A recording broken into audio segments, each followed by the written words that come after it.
Mhm. Jurisdiction over the parties, the minors, and the subject matter. There was no notice and opportunity to be heard. Yeah. Notice of the hearing was not served on the respondent by personal service. Yeah. Service by mail or service by publication pursuant to court order. Yes. The respondent did not receive actual notice of the hearing. Mhm. The respondent did not receive actual notice of the hearing in 2011. Oh. Hmm. Did you have personal and subject matter jurisdiction to be able to issue the protection order on July 8th of 2011? Mm-mm. No. The stipulation order said subject matter jurisdiction is regulate. Yes. Personal jurisdiction is obey. Yes. That's what that says. Subject matter and personal jurisdiction. You did not have jurisdiction to issue a protection order in 2011. Mhm. When you served me on Guam, you did not have subject matter and personal jurisdiction. When you reissued it after arresting me and serving me the dissolution at the same time, you did not have personal and subject matter jurisdiction. I was on probation, unsupervised, yes, and the accusation of violating the protection order by a third party, Healthy Families Clallam County, you never had personal or subject matter jurisdiction to accuse me of violating your protection order. Now, Brent, reissuing the protection order on June 15th of 2012, yes, did you have subject matter and personal jurisdiction? No.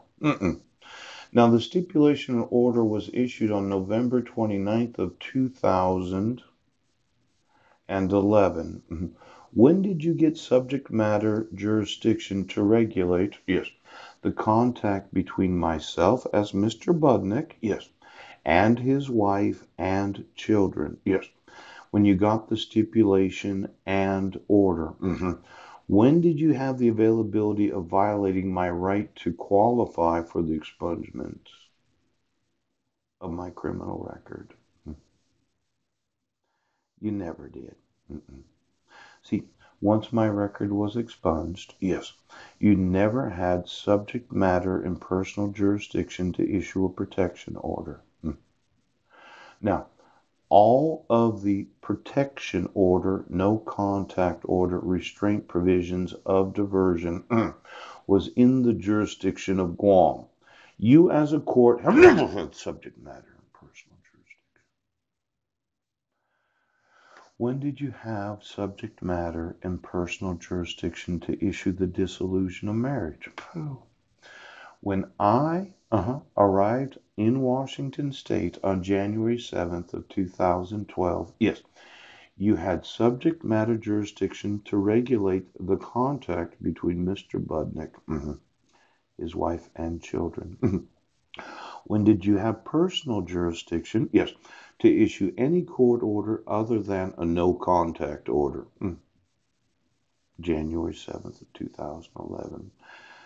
The Superior Court of Guam ordered me to obey Washington State orders. Yes. These orders require subject matter jurisdiction and personal jurisdiction. Yes. You as a court